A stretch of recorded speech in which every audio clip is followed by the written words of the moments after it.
Marcelo C. Mangalindan. Today I will discuss an important topic in computer science, number systems and their conversations. First, let's understand what a number system is. A number system is simply a way to represent numbers using a set of symbols. The most common one we use every day is the decimal system base 10. But computers also use binary base 2, octals base 8, and hexadecimal base 16. In this presentation, I explain this number system and demonstrate how to convert between them step by step. Number 1. Binary to decimal. Number 2. Decimal to binary. Number 3. Decimal to octal. Number 4. Decimal to hexadecimal. Number 5. Hexadecimal to binary. For each conversation, I will first define the number system, then show a step-by-step example, and finally explain why each step is done. Let's begin. Binary use only two digits 0 and 1. Each digit's position represents a power of 2.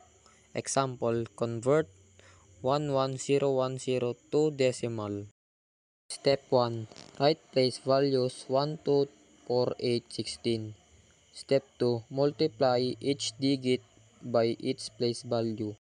1 times 16 plus 1 times 8 plus 0 times 4 plus 1 times 2 plus 0 times 1 equals 16 plus 8 plus 0 plus 2 plus 0 equals 26.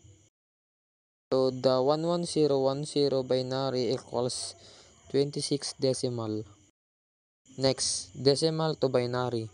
The decimal system is base 10 with digits 0 to 9.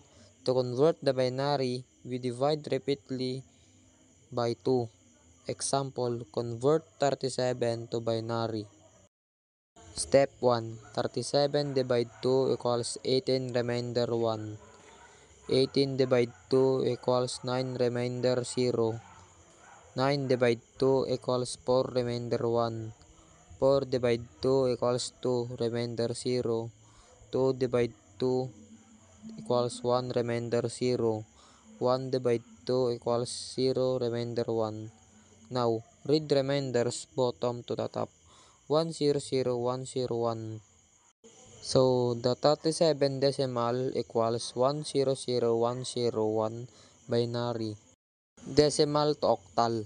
Octal use digits 0 to 7 and is base 8. Example, convert 65 to octal. 1. 65 divide 8 equals 8 remainder 1. 8 divide 8 equals 1 remainder 0. 1 divide 8 equals 0 remainder 1. Reading remainders bottom to the top. 101. So the 65 decimals equals 101 octal. Decimal to hexadecimal. Hexadecimal is base 16 and use digits 0 to 9 plus letters A to F. Example, convert 348 to hexadecimal. Step 1. 348 divide 16 equals 21 remainder 12 to C. 21 divide 16 equals 1 remainder 5.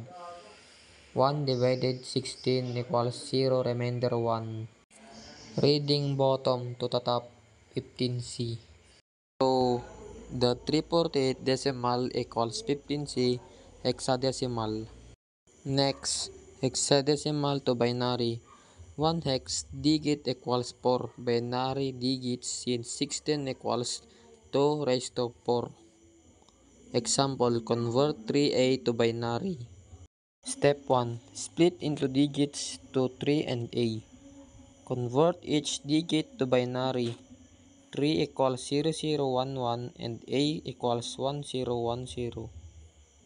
Step 3. Combine 00111 So 3A hex equals 00111 binary. So that's all. Thank you for watching and I hope you learned something new today.